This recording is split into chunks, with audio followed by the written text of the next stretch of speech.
अस्सलामुअलैकुम। Welcome to Anglo Urdu high school English medium कक्षा 9 विषय हिंदी। काव्यचार कर्ण का जीवन दर्शन, जिसके कवि है रामधारी सिंह दिनकर। रामधारी सिंह दिनकर जी का जन्म सन 1908 ईस्वी में हुआ था और उनका निधन सन 1974 ईस्वी में हुआ। हिंदी के सुप्रसिद्ध कवि रामधारी सिंह दिनकर का जन्म बिहार के मुंगेर जिले के सिमरिया नामक गांव के एक किसान परिवार में हुआ था। उन्होंने प्रारंभिक शिक्षा मुंगेर तथा उच्च शिक्षा पटना में प्राप्त की। पटना विश्वविद्यालय से स्नातक की उपाधि प्राप्त करके कुछ समय तक अध्यापन कार्य किया। दिनकर जी सीतामढ़ी में सब रजिस्ट्रार और मुजफ्फरपुर कॉलेज में हिंदी विभाग के अध्यक्ष रहे। वे भागलपुर विश्वविद्यालय के उप कुलपति और भारत सरकार की हिंदी सलाहकार समिति के अध्यक्ष भी रहे थे। दिनकर जी की सबसे बड़ी विशेषता है अपने देश और युग के प्रति जागरूकता। कवि ने तत्कालीन घटनाओं, विषमताओं का खुलकर चित्रण किया है। उनकी वाणी में शक्ति है, ओज है। उनकी कविता में शोषित और पीड़ित वर्ग की व्यथा और उससे मुक्ति का संघर्ष है। उर्वशी, रश्मिरथी, रेणुका, हुंकार, रसवंती, कुरुक्षेत्र उनकी काव्य कृतियाँ हैं।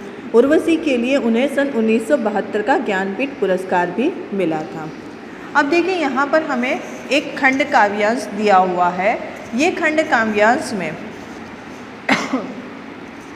रामधारी सिंह दिनकर जी हमें कहते हैं कि यहाँ पर पहली जो पंक्तियाँ बताते हैं, वैभव विलास की चाह नहीं, अपनी कोई परवाह नहीं, बस यही चाहता हूँ केवल दान की देव सरिता निर्बल। अब देखिए, यहाँ पर वैभव विलास से प्रस्तुत करते हैं कि कर्ण श्री कृष्ण से कहता है कि उसे धन दौलत और सांसारिक सुख भोगने की इच्छा नहीं है। वह अपने जीवन की परवाह नहीं करता। उसकी बस यही इच्छा है कि उसके हाथों से दान की पवित्र नदी सदा बहती रहे और निर्धनों को सुखी बनाती रहे। देखिए, यहाँ पर कर्ण दानी है, उसे सांसारिक सुखों की परवाह नहीं है। उसकी यही इच्छा है कि वह गरीबों को सदा दान देता रहे। करतल से झरती रहे सदा, निर्धन को भरती रहे सदा। अब देखिए, करतल से झरती रहे सदा और निर्धन को भरती रहे सदा। करतल का मतलब होता है हथेली, तो हथेली से झरती रहे सदा और जो ज़रूरतमंद हैं उन्हों की झोली भरती रहे सदा। यहाँ पर कर्णदानी होने का अपना रूप बताते हैं कि वह सांसारिक सुखों की परवाह नहीं कर रहे। उन्हें संसार के किसी भी सुख की परवाह नहीं है। उसकी तो बस यही इच्छा है कि वह गरीबों को हमेशा दान देता रहे। उन्हें अपने जीवन की भी परवाह नहीं है। उनकी बस इच्छा यही है कि उनके हाथों से, करतल मतलब हाथ होते हैं, हाथों से दान की पवित्र नदी जो है वो नदी हमेशा बहती रहे। और निर्धन का मतलब जिनके पास धन नहीं है, जो गरीब है और जो ज़रूरतमंद है, जिन्हें हर चीज़ की ज़रूरत होती है, जिन्हें अपनी ज़िंदगी जीने के लिए भी ज़रूरत है, उन्हें सुखी बनाती रहे। तुच्छ है राज्य क्या है केशव, पाता क्या नर कर प्राप्त विभव। चिंता प्रभुत अत्यल्प हास, कुछ चाकचिक्य कुछ क्षण विलास। पर वह भी यही गंवाना है, कुछ साथ नहीं ले जाना है। अब देखें, यहाँ पर हमें कहते हैं पाता क्या नर कर प्राप्त विभव। हे केशव, जिस राज्य का आप मुझे प्रलोभन दे रहे हैं वह तो बहुत तुच्छ वस्तु है। वैभव पाकर मनुष्य को क्या मिलता है? वैभव यानी सांसारिक सुख पाना। वैभव पाकर उसे ढेर सारी चिंताएं और नाम मात्र की हंसी खुशी मिलती है। थोड़ी बहुत चमक दमक और थोड़े समय के लिए सुखोपभोग मिल जाता है, पर ये सारी चीज़ें उसे यहीं छोड़ देनी पड़ती है और खाली हाथ ही यहाँ से जाना पड़ता है।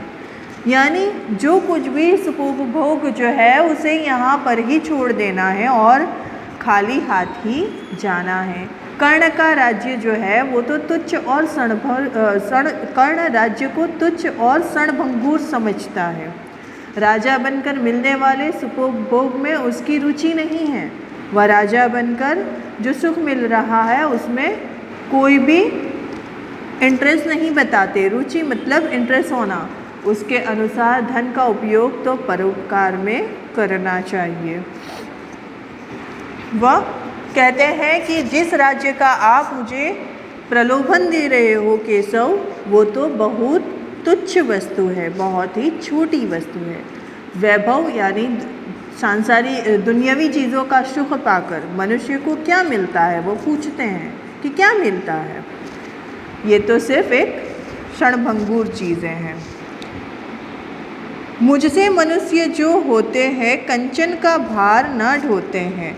पाते हैं धन बिखराने को, लाते हैं रतन लुटाने को। जग से न कभी कुछ लेते हैं, दान ही हृदय का देते हैं। कर्ण श्री कृष्ण से कहता है कि हे कृष्ण, उसके जैसे मनुष्य सोने का भार नहीं ढोते, सुख वैभव का जीवन नहीं बिताते। वे लोगों में बांटने के लिए ही धन की प्राप्ति करते हैं।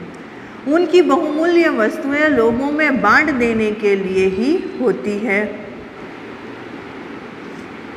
वे संसार में कभी कुछ नहीं लेते, अपने हृदय का दान ही करते हैं और दुखियों पर दया करते हैं। यहाँ पर वह कर्ण कहते हैं कि श्री कृष्ण से कि हे श्री कृष्ण, उसके जैसे मनुष्य सोने का भार नहीं ढोते, सुख वैभव का जीवन भी नहीं बिताते।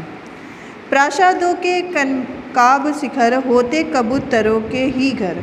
महलों में गरुड़ न होता है, कंचन पर कभी न सोता है। बसता वह कहीं पहाड़ों में, सैलों की फटी दरारों में। सोने जैसी चमक दमक वाले राजमहलों की चोटियाँ जो है वो कबूतरों के ही घर बनती हैं। कहते हैं कि गरुड़ पक्षी कभी महल में नहीं होता, वह स्वर्णिम बिछौने पर नहीं सोता, उसका निवास तो पहाड़ों में ही होता है। पहाड़ों की फटी दरारें ही उसका घर बनती हैं। गरुड़ जो है उसको अपना आदर्श मानते हुए कर्ण का आदर्श गरुड़ पक्षी है, जो महल में रहना पसंद नहीं करता। गरुड़ जो पहाड़ों पर ही रहता है। महलों के शिखर को कबूतरों के घर होते हैं। कर्ण मानता है कि कष्टों और संघर्षों में रहकर ही मनुष्य महान बनता है, वही लोगों को सुखी बना सकता है। होकर समृद्धि सुख के अधीन मानव होता नीत तपस्विण, सत्ता किरीट मणिमय आसन करते मनुष्य का तेज हरण। नर विभव हेतु ललचाता है, पर वही मनुज को खाता है। अब देखें, समृद्धि सुख मतलब समृद्धि और सुख पाना।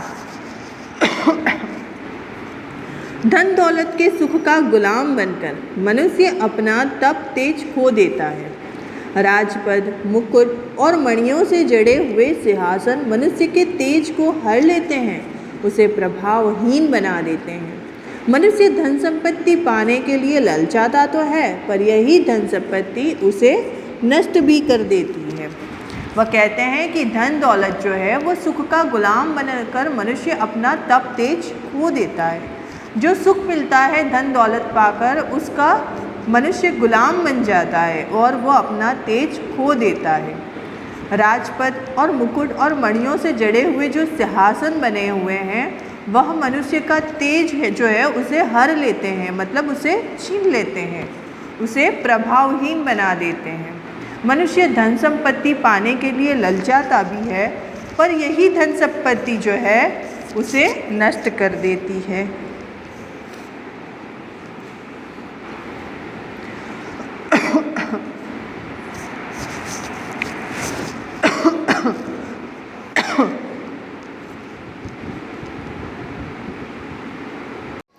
चांदनी पुष्प छाया में पल, नर गले बने सुमधुर कोमल। पर अमृत कलेश का पिए बिना, आतप अंधड़ में जिए बिना। वह पुरुष नहीं कहला सकता, विघ्नों को नहीं हिला सकता।